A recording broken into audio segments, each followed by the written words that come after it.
Chhattisgarh, Jharkhand mineral से भरे हैं।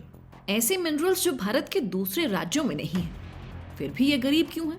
जमीन किसी की, मुनाफा किसी और का और नुकसान हमेशा लोकल लोगों का। छत्तीसगढ़, झारखंड ने ये झेला है। लद्दाख नहीं चाहता कि उसका भविष्य भी ऐसा हो और इसी डर की आवाज बने सोनम वांगचुक, जो 3 महीने से राजस्थान की जोधपुर जेल में बंद हैं। सोनम वांगचुक लद्दाख के बेटे हैं। उन्होंने सेकमोल यानी students educational and cultural movement of Ladakh और HIAL Himalayan institute of alternatives Ladakh जैसे इंस्टीट्यूट बनाए, जहां लोकल बच्चे हैंड्स ऑन एजुकेशन लेते हैं, सस्टेनेबल इनोवेशन सीखते हैं। वो हमेशा पीसफुल तरीके से लद्दाख के अनोखे कल्चर और फ्रेजाइल इकोसिस्टम की रक्षा की बात करते रहे।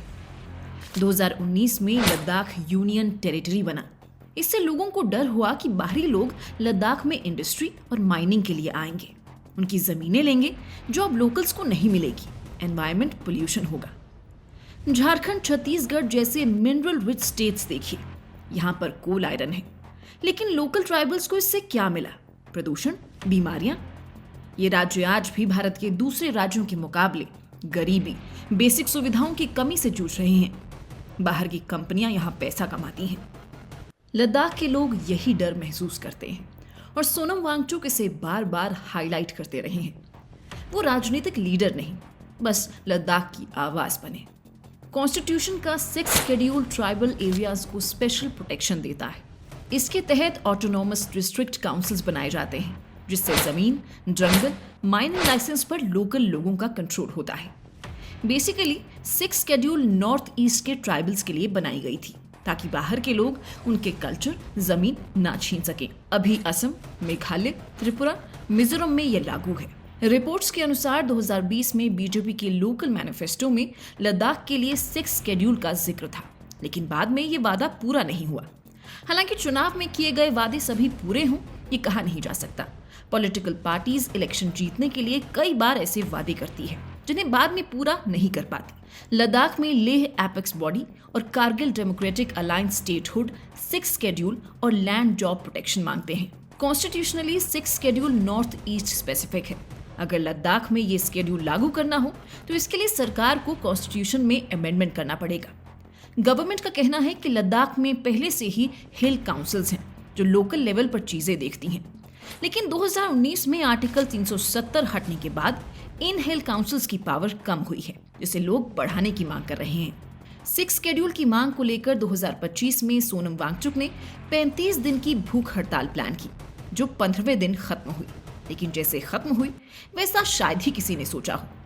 पीसफुल प्रोटेस्ट चल रहा था, लेकिन 24 सितंबर 2025 में प्रोटेस्ट में हिंसा हुई। प्रोटेस्टर्स ने बीजेपी ऑफिस जलाया, पब्लिक प्रॉपर्टी डैमेज की, पुलिस व्हीकल फूंके और इसे कंट्रोल करने के लिए की गई पुलिस फायरिंग में 4 लोगों की मौत हो गई और कई लोग घायल हुए, जिसमें पुलिस के जवान भी शामिल हैं। सोनम वांगचुक ने खुद इस हिंसा की निंदा की, कहा यह उनकी पीसफुल लड़ाई को खत्म कर देगा। फिर भी 26 सितंबर 2025 को NSA यानी नेशनल सिक्योरिटी एक्ट के तहत उन्हें गिरफ्तार किया। अभी जनवरी 2025 में वे जेल में हैं। वहीं सोनम वांगचुक पर स्पीच भड़काऊ होने के आरोप लगे हैं। कहा जा रहा है कि सोनम ने स्पीच में अरब क्रांति और नेपाल जेनजी प्रोटेस्ट का रेफरेंस दिया, जिससे ये हिंसा भड़की और लोगों की मौत भी हुई। देखा जाए तो लद्दाख चाइना के साथ बॉर्डर शेयर करता है। ऐसे में बॉर्डर एरिया में लॉ एंड ऑर्डर भी जरूरी है। सोनम वांगचुक की NGO सेकमोल का FCRA लाइसेंस सितंबर 2025 में कैंसिल किया गया। इन पर रेपिटेड वायलेशन जैसे लोकल फंड्स अकाउंट में डिपॉजिट करना, विदेश से आए फंड्स का इस्तेमाल देश की संप्रभुता यानी सॉवरेनिटी से जुड़ी स्टडी में करना। HIAL को फॉरेन से 1.5 करोड़ से ज्यादा की राशि मिली, जबकि संस्था के पास FCRA पंजीकरण नहीं था। वैसे इन सब आरोपों की जांच चल रही है। वहीं यहाँ सवाल भी उठता है, अगर 6 शेड्यूल कॉन्स्टिट्यूशनली मुश्किल था तो बीजेपी ने इलेक्शन के समय 6 शेड्यूल को लेकर एश्योरेंस क्यों दिया कि ये लागू किया जाएगा? ये कानूनी बहस से ज्यादा इंसानी कहानी है। सोनम वांगचुक जैसे लोग लद्दाख की उम्मीद है। क्या राष्ट्र उन्हें भूल गया है? हम संविधान का सम्मान करते हैं, गवर्नमेंट का भी, लद्दाख के लोगों का भी और सोनम वांगचुक जैसे इंडिविजुअल का भी। उम्मीद है 2026 नई शुरुआत लाए।